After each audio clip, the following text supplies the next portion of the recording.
Hello, everyone, and welcome to this Tresle webinar. My name is Joel Keeler, and I'm the CEO of Tresle. And today we have a very exciting presentation for you all today. Before I get started and I introduce today's guests, I want to give you a little bit of a brief overview of what we'll be covering today.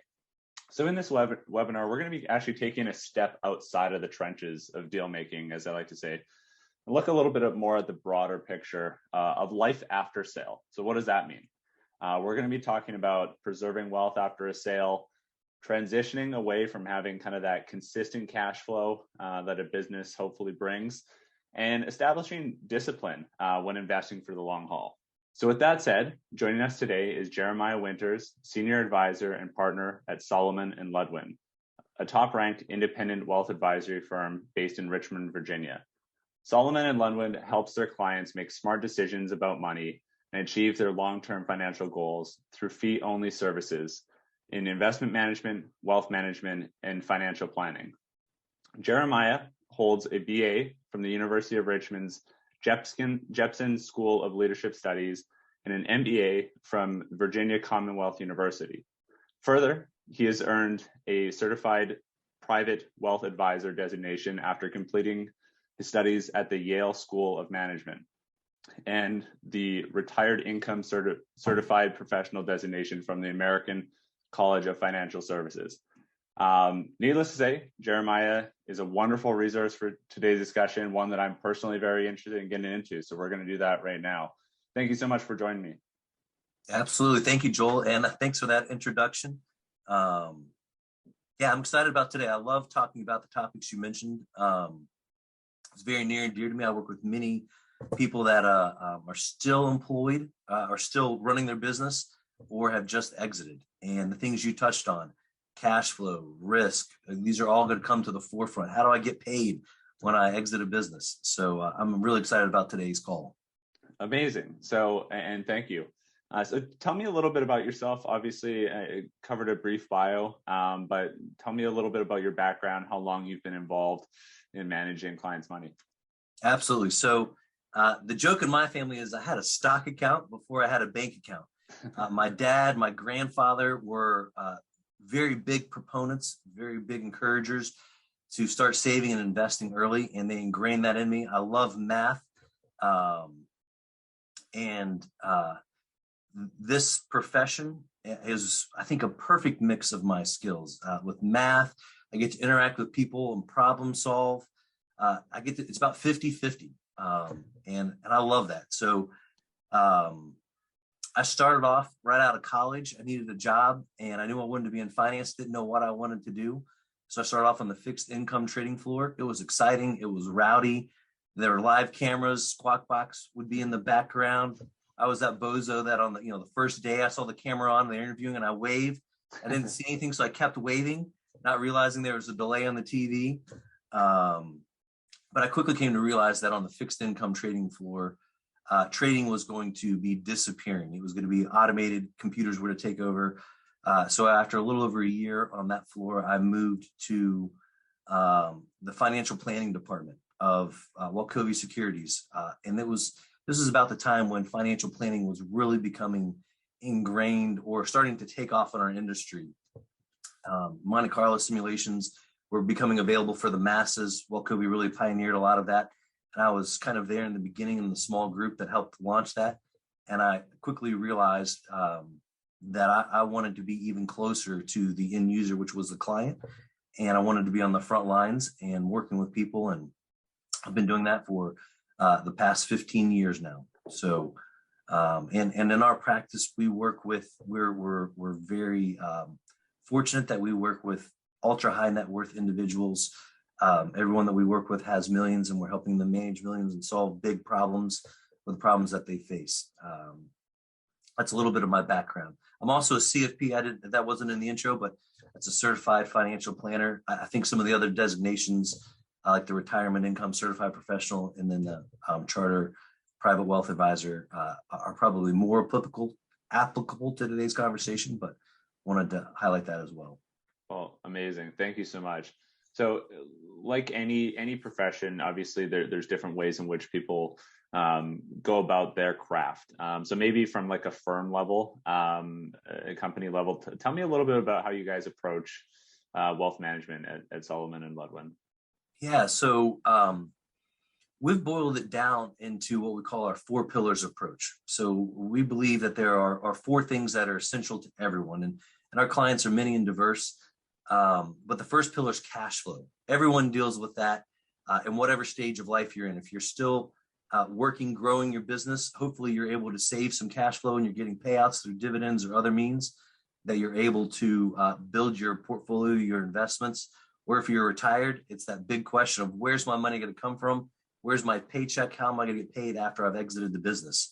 And that's cash flow. And we roll up our sleeves, we dive into that to define that with dates, deadlines, how much, and then lots of what if and scenario planning around it. Our next pillar is risk management, and that comes in many different forms. People in our industry, jump right to what I would call risk tolerance. And you think of this questionnaire that you're going to check and it's going to put you in a box. And to us, risk is so much more than that. There's risk capacity. As an individual with your specific unique goals and with your investments and cash flows, what range of risk would be acceptable for you where you can do all of those things? We need to define that. And then risk is, as a business owners understand risk, I think, more than most of us, because they have a lot to potentially lose. They could lose their company, their livelihood, their well-being. So risk comes in, do we have the appropriate insurances? And I hate talking about insurances because you automatically sound like, and no offense to insurance salesmen, but you sound, but insurances are important, whether it be life insurance, but more important for many business owners, it's having the right structures in place, like LLCs, or having umbrella policies, both on personal and on business, or business insurance, or cyber policies in today's changing world. So risk comes in many different forms. We have all these great plans and hopes and dreams. Well, we have to talk about the dark side, what can derail that. And so uncovering all the different risks that each person may face. And then tax efficiency. I don't know anyone that wants to pay more in taxes than they're due. And so if we can connect those dots, cash flow, risk management, with the tax efficiency piece, and have the right cash flow at the right time with the minimal amount of taxes and income taxes, but also estate taxes. A lot of the individuals we work with, over a certain dollar threshold, Uncle Sam, our government's going to take 40% bite out of those assets. What can we do? What strategies can we put in place to mitigate that? And there are a lot of strategies available to the ultra wealthy. And then our 4th is documentation and coordination. And most commonly, that's working with estate planning attorneys, business attorneys, CPAs, to do the tax planning, the estate planning, the risk mitigation. And then there's also the documentation side of things, which is reporting on performance and all that. But we have another, unfortunately, we're all going to die at some point. Mm-hmm.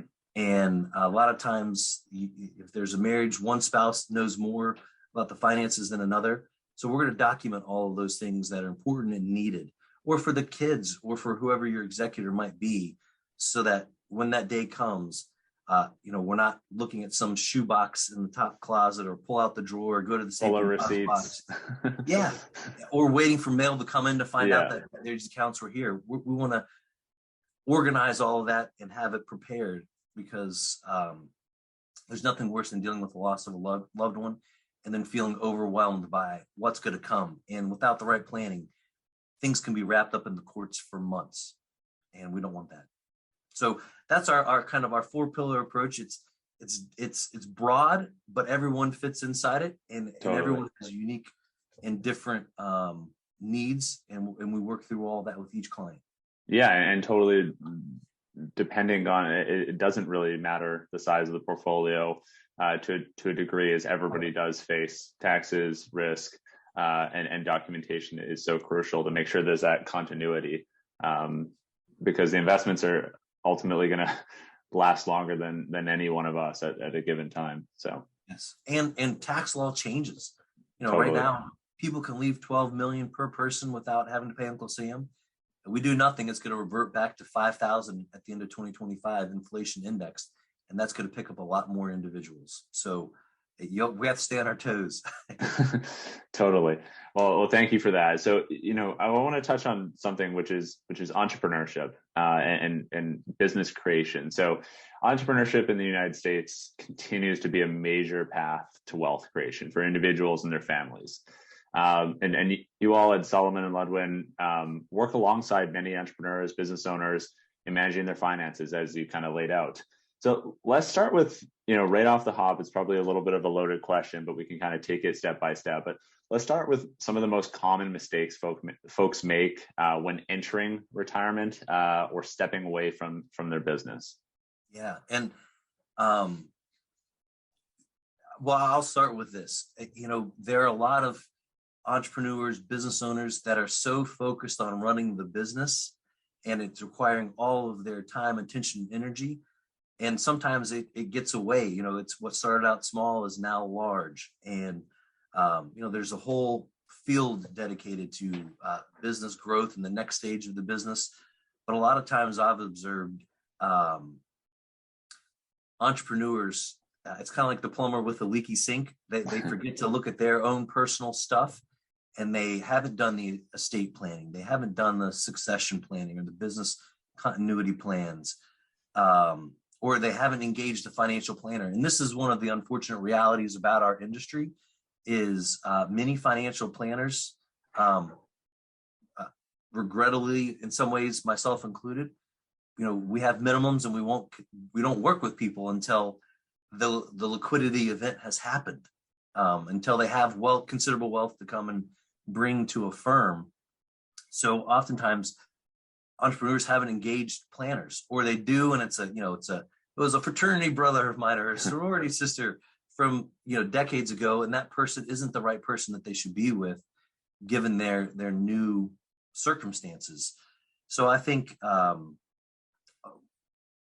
it's all about planning, having the right documents in place, especially for state legal, the protections. Not having sat down with the plan. Some people sell a business and don't even know, well, will I be able to retire? What does this mean? And so I think engaging with the planner, unfortunately, last year we had these deadlines and we had this tax package that was threatening for small businesses to jump up capital gains above a certain amount. And we ran a bunch of calculations for people, and it was going to be hundreds of thousands or millions more in taxes to sell a business just because of a calendar day change potentially. So in the last couple of years, we've had a few of these kind of 1231 closings on businesses, and two notably where the business owner waited till the last minute to engage our firm. And by last minute, I mean the month of December, and the transaction is going to happen at the end of December. And it's difficult to do the appropriate tax planning. There might be gifting strategies, things that need to happen. There might be estate documents, things that should be in place. And all those can get put into place kind of afterwards. But with tax planning, you have the 1231 deadline. Yeah. So if there's an imminent deal or something on the horizon, I would encourage business owners to gather your team of professionals as soon as you can and begin to work through some of those so that you can take advantage of every opportunity and it not be a last minute fire drill with uncertain outcomes. Absolutely. So, and thank you for that. So as we know, not all business exits mean retirement, right? People can often, switch because it could be health reasons, could be simply, burnout or passion or new opportunities. But even in the cases of retirement, there can be decades, right? After retirement until, do we want to even talk about, we kind of touched on it earlier about death and ultimately like the end of life. And there can be decades to save for, decades to grow. So how can people position themselves, whether it's an early exit or whether it's a simple retirement, with the understanding that they're going to have to use this windfall for decades and grow it over decades? So the question is what should people do, or how do they position themselves so that the windfall, the nest egg is there and it will last? Yeah, So how do and they grow and preserve wealth? Is that the yeah, so not just preservation, but also just growth. Yeah. Well, and I'm gonna, I don't want to sound like a skipping record, but I'm gonna go back to planning. I mean, this is all about planning because, you know, and I will say you never want to work with an advisor that starts with the investments and ends with the investments, because it's not about the investments, it's about what the investments are there to do for you. When you start to peel back the layers, it's like, why do we have these dollars? Well, it's to educate my kids, it's to travel, it's to benefit this charity or leave this legacy. So the first thing that anyone, whether you sell and it's enough money to retire, or you're a serial entrepreneur and going on to the next venture, or you've sold, there might be another bite at the apple because you're staying on and there could be an earnout, or you're contractually obligated to stay for the transition period. Whatever it is, planning is going to be your best friend, because you need to define what you need, what you want to spend, what you plan on using in retirement, and then analyze how you're going to invest it to answer that big important question: am I going to be okay? And once you've answered that, to what degree? So I go back to planning, and then the plan is actually what drives the investments. It's kind of like getting in a car, and I'm driving from here to there. Well, I need directions, and the investments are the vehicle and the engine that are going to get you there. It's the plan, it's the map that gets you to your final destination. So, and this goes back, I think your question about, how much growth and preservation goes back to risk capacity, which is a little different term than what most advisors speak in terms of when they talk about risk tolerance and, how much risk are you willing to take before you cry uncle because of a market drop? Risk capacity is, what are those bounds? Do I have to be 100% stocks to succeed? Or could I have half my money out? Or could I be completely out of the market and all in cash? I think those are crazy, the extremes. Yeah. But defining your capacity, getting it down to, well, here, given your goals, given what you want to achieve, these are the two best options. Mathematically, like ignoring your emotions, this is the best path. Now let's talk about the emotions and how we're going to mitigate the emotions of investing. And we have lots of unique ways to do that, because that decision to retire, that decision to, as I describe it, many people have worked their entire lives to build this nest egg, and you've only been adding to it primarily. And in retirement, it's the opposite. The flip switches, and now you're taking from it. Those funds that had been off limits are now what you need to live and sustain you. And there's all kinds of research, and you can Google it and you'll find all kinds of, it's the 4% rule, it's the 5% rule. We need to have a dynamic approach to the income. There's lots of different ways to solve for that. Does that make sense? Totally. So you touch on important parts. So you touch on risk tolerance, and obviously that comes down to the individual. You had mentioned yourself, getting started with a stock account before a bank account. So, and some people just naturally in how their nature is, have different risk tolerances for whatever millions of other reasons. But maybe you could touch on a little bit about kind of stage of life, age being one of them, how that kind of changes, and assuming the audience just doesn't know much about that, kind of taking a rudimentary approach, like how would age kind of, in most cases, affect somebody's balance in their portfolio and kind of what they're looking to grow and preserve? That's a great question. And, I've got the academic answer. I've got the financial services industry answer, which is, there's all these rules of thumb. Take 100 and subtract your age from it, and that should be your allocation, as you're closer to retirement. So, 60, 40, 70, 30. And while you're young, you should be 100% stocks. And it's a rule of thumb. Yeah. So it holds true for some people. again, this is where planning comes into place.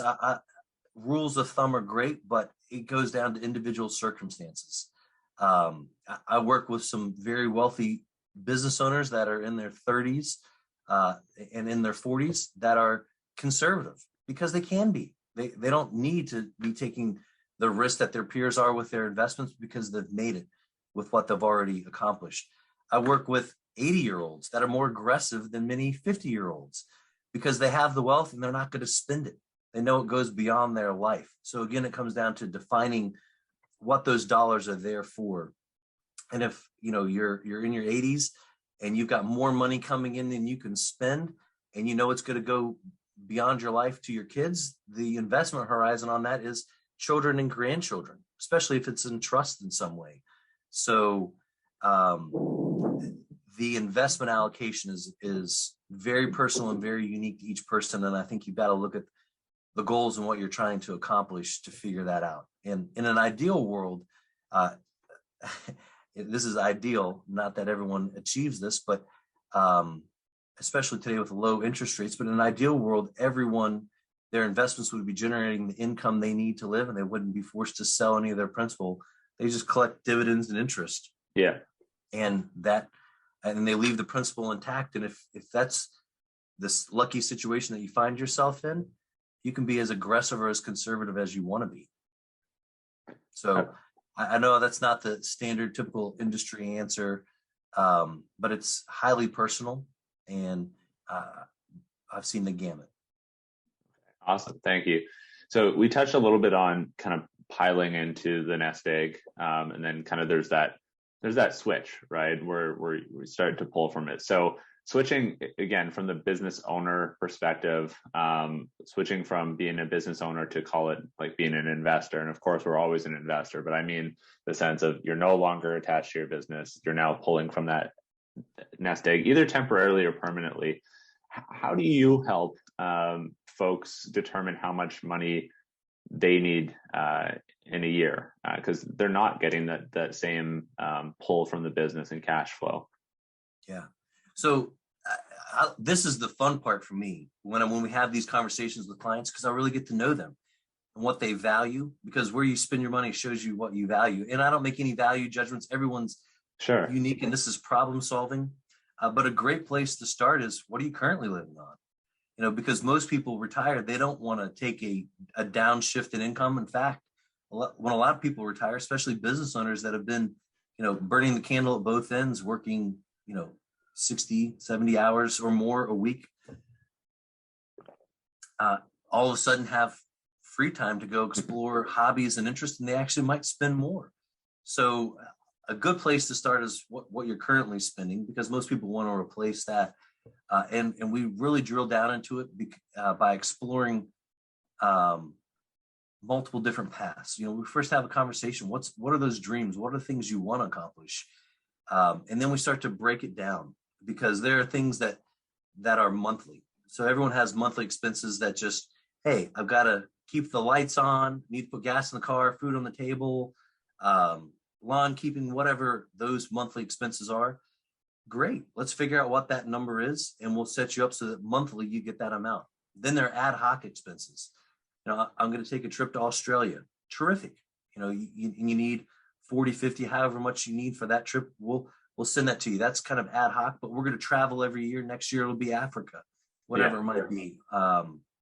Or property taxes. Where I live, they come due once or twice a year, depending upon your county. Great. So we're going to need more that month because property taxes are much larger. So you have these kind of ad hoc that happen randomly throughout the year, but they're ongoing. They tend to happen every year. Travel, etc. Then you have one time. I'm going to buy that beach house, or I'm going to pay for a wedding. And so we want to define what those are, how much we think we'll spend, a renovation, whatever it might be, and we're going to allocate that. So by having a conversation, by figuring out what you're currently living on, and then what you want to do. If there's a new hobby, a club you want to join, what's that going to cost? And travel, you haven't been able to do it, but when you have in the past, what have you typically spent? How many trips do you want to take a year? How often do you buy vehicles, and do you want to have them replaced? So we begin to have that conversation, and then I'm conservative by nature. So we always pad it. I want to plan on you spending more than you're actually spending.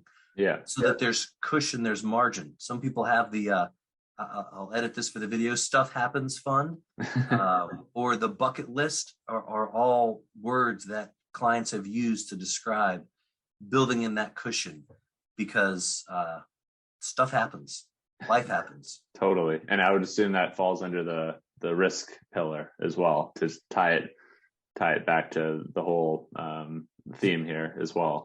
It does. And you're so right. For us, it's all about connecting dots. And one of the big dots, and when people talk about risk, again, they just talk about how much does my portfolio fluctuate up and down.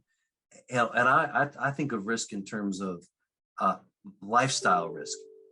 If the market's down, does that mean I'm going to have to change my spending? Am I not able to take the trip? Can I not pay for my daughter's wedding? And if you have to change those things, in my opinion, we haven't done a good job for you. So part of connecting cash flow and risk is having the appropriate money set out of the market to cover, and this is again very personal to people, 3 years potentially of spending shortfall. And we calculate that based on how much do your investments need to generate for you. So 3 years. We have some clients that say, oh, I prefer to have 5. I have some clients that have 20 years of money set out of the market. Again, it is highly personal, but think about it. Listen, it doesn't matter what the market does for the next 20 years. You're not going to have to worry. Well, that provides a tremendous amount of peace of mind, and I've mitigated risk. And that person could be 80% invested in the stock market. It all depends on how much they spend. So I would say there's not really ever a substitution for a good night's sleep. So if you're losing sleep over, everything and worried about your portfolio and so on and so forth, that's where I'm assuming where the question asking and the listening comes in for you all when you're sitting down with clients. I would assume a lot of that has to do with just asking and kind of hearing them out and hearing their goals, hearing their life. You don't know that they have a wedding when you start talking to them, or they love classic cars, or they want a beach house. So it's really about kind of taking all this information in and kind of then we can start to design a plan forward. Yes. Well, and you mentioned it, there I have a running joke about a stress-free retirement plan. That's what a lot of people want. I don't want to worry about this in retirement. That's why I'm hiring an advisor. That's why I'm outsourcing it, so to speak. And it's my job to do the worrying for clients. Yeah. And you think about the small business owner, the entrepreneur, they've had the stress and weight of providing on their shoulders for years, been leveraged, been concentrated. And in retirement, if you're constantly worrying about your paycheck and worrying about the markets, and you're watching the business channel in the markets, that's not the kind of retirement that I want for the people that we work with. And if that's the case, it's unfortunate. Yeah, absolutely. So can you give, obviously stripping out names for confidentiality, but can you give a little bit, maybe like an example of kind of that life cycle of, potentially somebody who was looking at selling a business or is a business owner, that the steps and exercises that you guys went through and kind of maybe the outcome? Yeah. So not to put you on the spot. No, it's a great question. So every new client relationship with us starts with an interview. And I think this is important for your listeners. Interview multiple advisors. We can all sound alike. We all have differences, but each one of our engagements starts with an interview. And at the same time, people are interviewing us and hearing about our philosophy and how we do things. We're interviewing them to see if they're a right fit. And, assets is one check. That's kind of like the threshold that we have that disqualifies people immediately. But also we want to work with people that want advice, need advice, and value advice. Not that you have to take all of it, but Sure. We want to work with people that that are enjoyable to work with. And there are people who have said, sorry, you need to talk with someone else, or our philosophy doesn't jive with people. So every relationship starts with an interview. And as I said, interview multiple different advisors, if I could give you any advice. And then after that interview, if we want to move forward, we go to the planning conversation where we start to define cash flow. What is it that you want to accomplish? It's a conversation. It's kind of, we joke, we used to have clients sit on a sofa instead of on a table, or by Zoom, sit on a sofa, and would have them paint us a picture. Dream, close your eyes. If money weren't an issue, what could you do? And we start to jot down notes as they describe what it is. Provide us all your financial documentation, tax returns, brokerage statements, give us all of that. But we're going to really begin to craft a plan. And that's the second meeting. Third meeting is getting back with the client, presenting the plan. Here's what we heard in the conversations. Tell us, is this correct? How does it look? I joke, it's like going into the changing room. How do I look in this shirt? What about this? There's no right or wrong answers. Let's try on all these different looks and answer that bigger question. Am I going to be okay? What can we do? And really, for us going through that process, once we've gotten to that point, we know if there's going to be a problem for the client. Either unrealistic expectations with what they can do, they don't have enough in assets, or they've got plenty of assets and they have low expectations. And our job is going to be to communicate that. I prefer that conversation much more than the prior. So after 3 meetings, we have a good idea, and hopefully the clients had a good idea of working with us. That's really when we ask for that commitment. And at that point, we're going to transfer all of the investments, get it invested, and then go through what we call our 12-month transition, where we're going to turn over every stone. Estate planning. Do you have documents? Are they up to date? Do they speak to what you're supposed to be doing now? Insurances. Do we have the right insurances in the right amounts? Tax planning. We need to get to the tax professional. Do we have the right?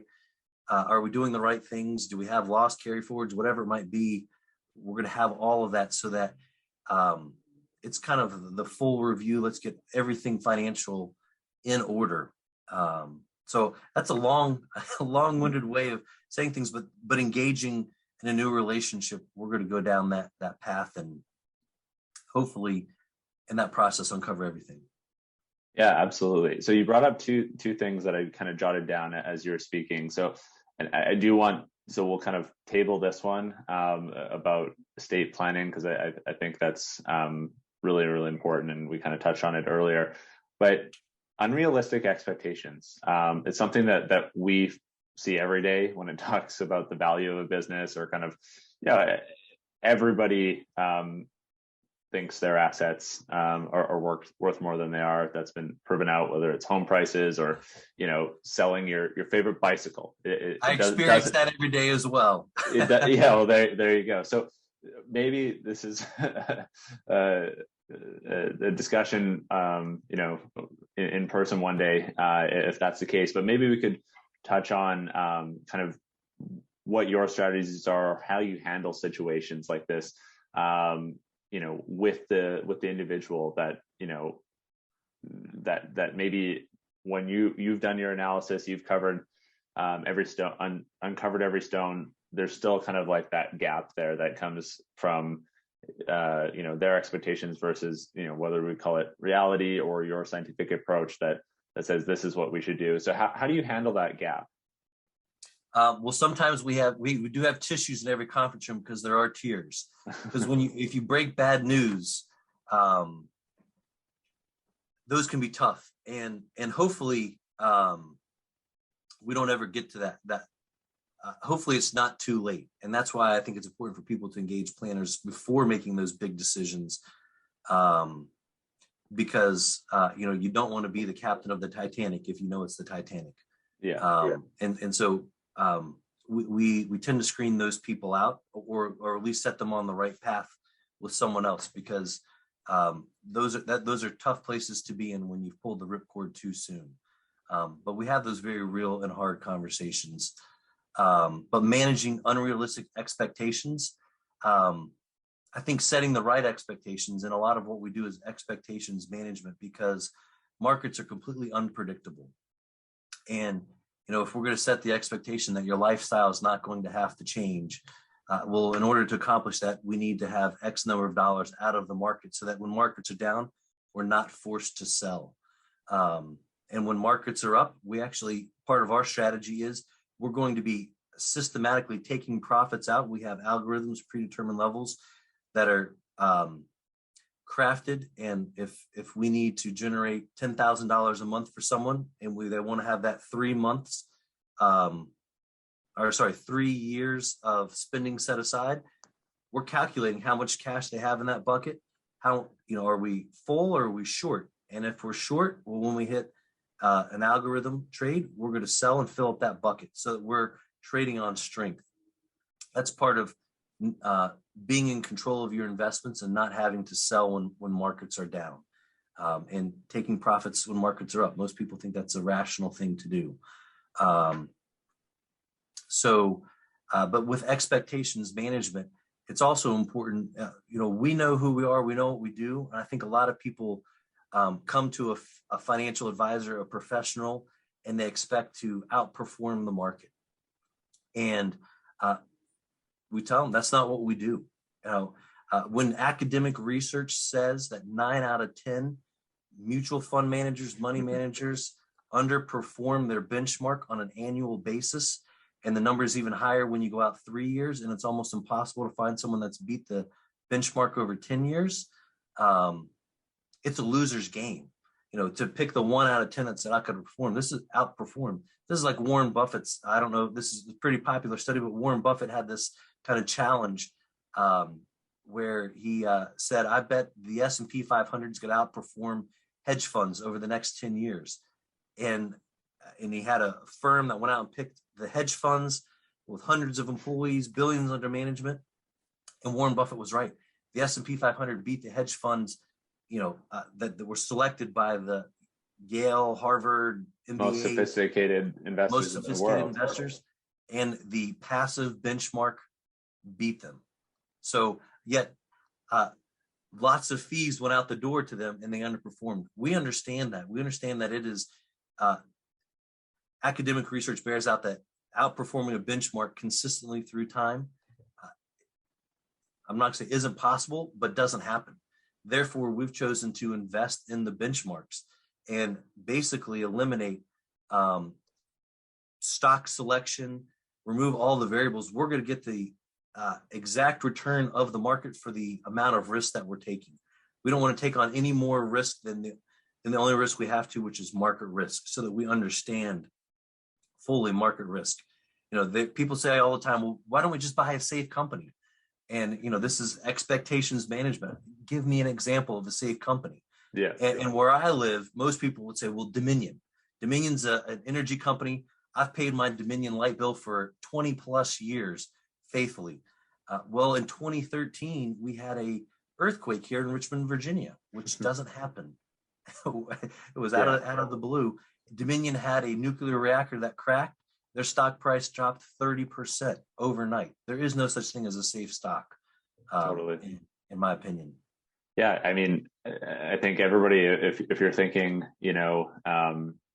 restaurant business, right? In February 2020, that's just like a most recent, really good example. You can think, oh, well, I dine at this chain of restaurants all the time. It's safe. I've been doing it forever. It's like, well, who would have known what we were going to face for the next year and a half, right? So, Yes. that's a very good way to look at it. A few more questions here, but I want to touch on briefly just the importance of, just because you touched on it, of kind of outlining your goals, making sure that there's kind of documentation for that next generation. So just explain briefly the importance of estate planning and how you guys help folks reach their goals, whether that's, giving to charity, family, et cetera. Yes. So finances and estate planning obviously are very much interconnected and interwoven. I'm not an estate planning attorney, but what we do for every client is we are willing to meet with their estate attorney. And as part of the kind of onboarding, when people transition accounts, we want to make sure that all of those accounts have the right title, mean the right person owns them and the right entity owns them, and they have the right beneficiaries, that they go to the right people in the right amounts, and in some cases at the right time. and only an estate attorney can help with that. So sitting down, there's just some basic documents that every person needs to have, every adult needs to have, or really that's anyone over 18 needs to have a basic will. And with most of the planning, most of the clients that we work with, the will is the last reserve. You don't want things to pass through the will. Those are probatable assets. Most people we work with use revocable trusts. A revocable trust is a simple document that you can specify where your money goes, at what ages, to whom. You have trustee if something happens to you, mental capacity, or you have trouble making decisions later in life, there's trustees that can step in. But that document, just like the will, speaks beyond your life. And for a lot of people, they have those, but they miss the very crucial step of naming an account in the name of their trust, or having their account upon death transferred on death or payable on death, depending upon the account and the institution you're dealing with. An advanced medical directive, a power of attorney, those are just basic, simple documents that everyone needs to have. I say every 5 years, you need to review all of those documents. Estate plans obviously get much more complicated than that, especially if you include charitable trust or family trust or gift trust or grantor retained annuity trust or spousal lifetime access trust, which are all very important and appropriate planning strategies today. ILITs, irrevocable life insurance trust. I'm sure many business owners out there probably have those in place. So really, it's professionals working together. And oftentimes the advisor is kind of the lead in that, helping engage the estate planning attorney, bringing in the CPA with some of these discussions as needed. But those documents are vital. Otherwise, if they're not in place, the state, and every state has different rules, determines who gets your money and when they get it after they've taken their probate tax and yada, yada, yada. Gotcha. Thank you for that. So you touched about like not owning single stocks briefly earlier. So my question is, and I think the core of that is like diversification. So is it possible to be too diversified? That is that's a great question. I don't think so, because the more diversified you are, then you're taking on market risk. Many small business owners, entrepreneurs know what the opposite of diversification is. They've had a concentration in a single stock, their company, for their career, for that period of time. Being diversified, I don't think there is such a thing as being over diversified. I think oftentimes people misinterpret diversification, and they think that, by parking money at different firms, I'm diversified. Trust me, financial firms have figured out how to work with millionaires by having the right insurances and appropriate things. I think oftentimes people also think that they should diversify products, meaning, well, I need more than just stocks and bonds. I might need a life insurance policy or an annuity or a hedge fund or a private real estate investment. Oftentimes, that's not, it can add to diversification. It's not true diversification if you're diversifying based on products. So, I'd warn people to be careful in that regard. There's the thing called idiosyncratic risk, which is a wonky academic term. But we do everything we can to eliminate idiosyncratic risk. And that Dominion example I gave earlier about their nuclear reactor, if we just owned Dominion stock or had a big holding in Dominion stock, we're exposed to a lot of idiosyncratic risk. Yet if I own the energy sector, an ETF that owns the energy sector, and I own Dominion and Duke Power and Pico, all these other energy companies, I'm diversifying, spreading my risk around.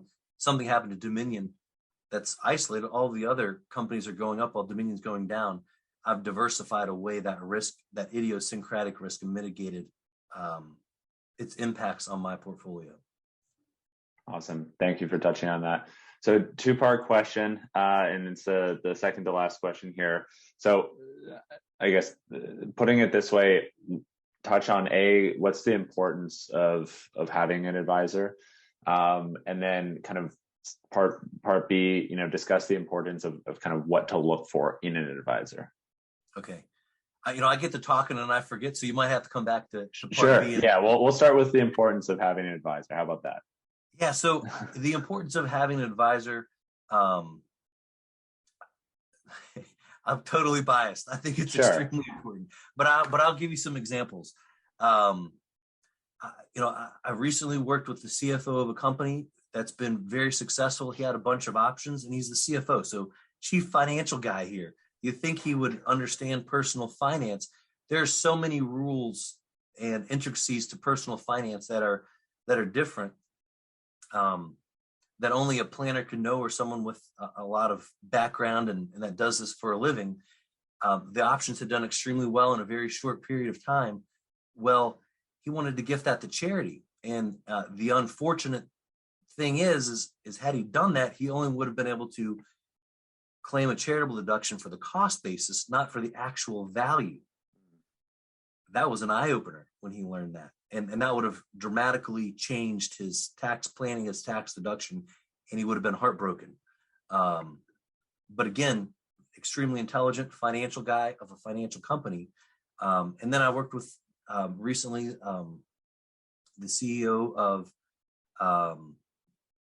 an investment firm that I can't give too much away, that sure, manages billions, and his job is managing money, making investment decisions, brilliant. But when it comes to things like IRA rules, didn't quite understand fully some of the rules that I would consider basic, but I do it every day. Sure. It's like if I have a, it's terrible. If I have a neurological issue, I'm not going to a heart doctor.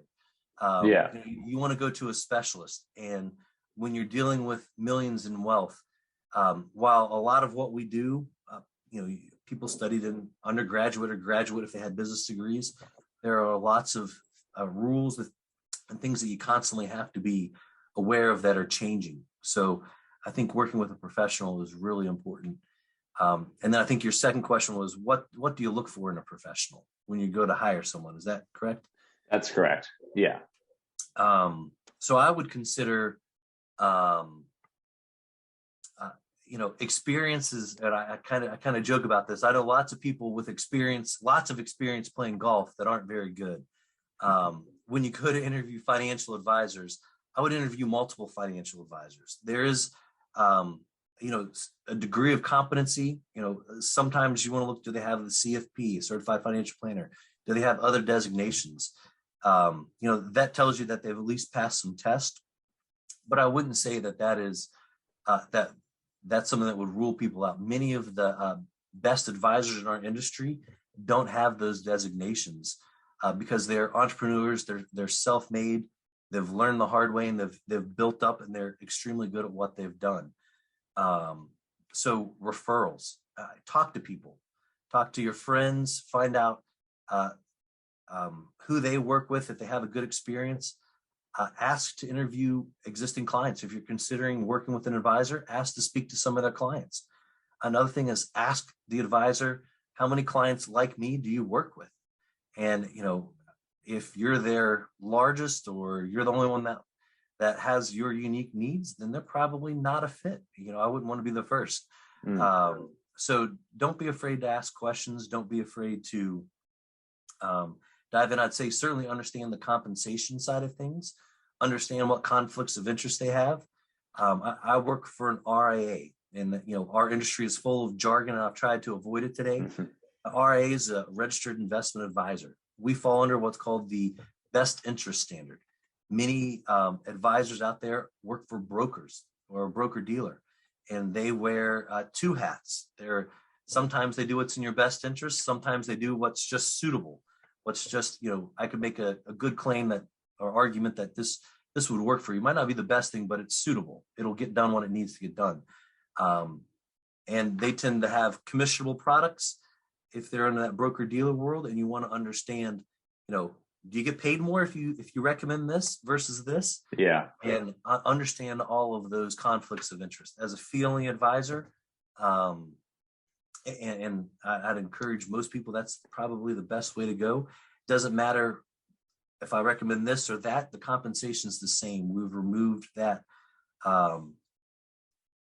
that conflict of interest by I get paid more if I do this or that, by being, hey, it doesn't matter what we recommend, it's going to be in your best interest and I get paid the same. I'd also compare how they're paid to other advisors. What's their fee schedule? Because there are some advisors that what are all the fees and expenses, and you add it up and it's astronomical. And then there are others that are willing to discount you so much to get you as a client, you might not want to work with them. So at least understand where they fall on that range. Yeah, and how do you direct question, how do you guys at Salomon Ludwin charge? Is it based off of the size of the portfolio that you're managing? It is, and we've tried to be thoughtful about it. It's it's a difficult thing, but as people have more and more wealth, there are breakpoints, and it costs less and less to manage. Sure. And we ask ourselves that big important question: would I be willing to pay this? And this is going to sound really weird. We make it really easy for clients to leave, because if it's easy for them to leave, then I have to work really hard to keep them here. And fortunately, clients very rarely, if ever, leave our firm. And I kind of like that there's nothing that ties anyone to our firm. That's another question, now that I'm talking, that people should ask. Is there anything that's going to tie you to a firm if you transition? Because there's, if you're forced to be there, that's one thing. Choosing to be there is an entirely different thing. So that's my 2 cents, my little wisdom there. Yeah, no, thank you for that. And I think that's a good way to end it and wrap up the interview portion of our discussion.